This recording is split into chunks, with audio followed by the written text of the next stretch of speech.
Pour marcher sur le sentier de la sanctification, il nous faut prier. Prier est une clé.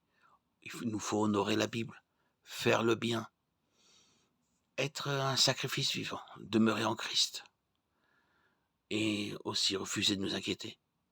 Demeurez en moi comme moi je demeure en vous. Le sarment ne peut de lui-même porter du fruit. Il faut qu'il demeure attaché au cep. Et vous ne pouvez non plus porter du fruit si vous ne demeurez en moi. Jean 15, 4. Dépendez donc de Christ comme un sarment chargé de fruits dépend du cep. Le sarment attaché à Dieu prend soin de ses enfants, plus encore que l'herbe qu'il couvre de fleurs et les oiseaux qu'il nourrit chaque jour. Oui, vous avez des besoins, mais votre Père céleste le sait. Matthieu 6, 32. Apprenez à décharger sur lui tous vos soucis, car lui-même prend soin de vous. 1 Pierre 5, 7. Garder une partie de son anxiété sur soi, c'est douter de l'attention de Dieu. Un jour, les disciples demandèrent à Jésus qui était le plus grand dans le royaume des cieux. Jésus répondit par une illustration. Il appela un petit enfant, le plaça au milieu d'eux et dit, « Je vous le dis en vérité, si vous ne changez et ne devenez comme les petits enfants, vous n'entrerez point dans le royaume des cieux. » C'est pourquoi celui qui occupe la basse position de ce petit enfant est le plus grand dans le royaume des cieux. Matthieu 18, 2, 4. L'une des qualités des enfants est qu'ils dépendent des autres pour leur bien.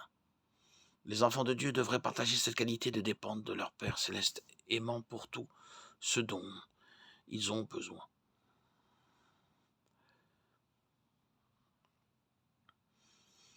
Dans Romains 12, 1, Paul dit « Je vous exhorte donc, frères, par les compassions de Dieu, à offrir vos corps comme un sacrifice vivant, saint, agréable à Dieu, ce qui sera de votre part un culte raisonnable. » L'exhortation de Paul aux croyants de Rome était de se sacrifier à Dieu, non pas en sacrifice sur l'autel, comme la loi mosaïque exigeait le sacrifice d'animaux, mais en sacrifice vivant.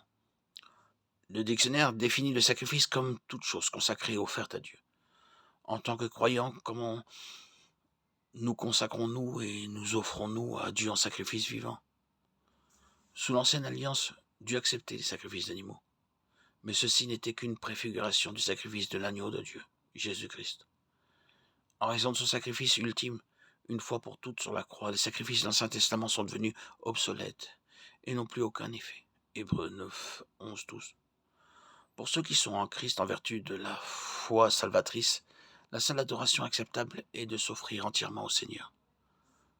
Sous le contrôle de Dieu, le corps du croyant, qui n'a pas encore été racheté, peut et doit lui être offert comme instrument de justice.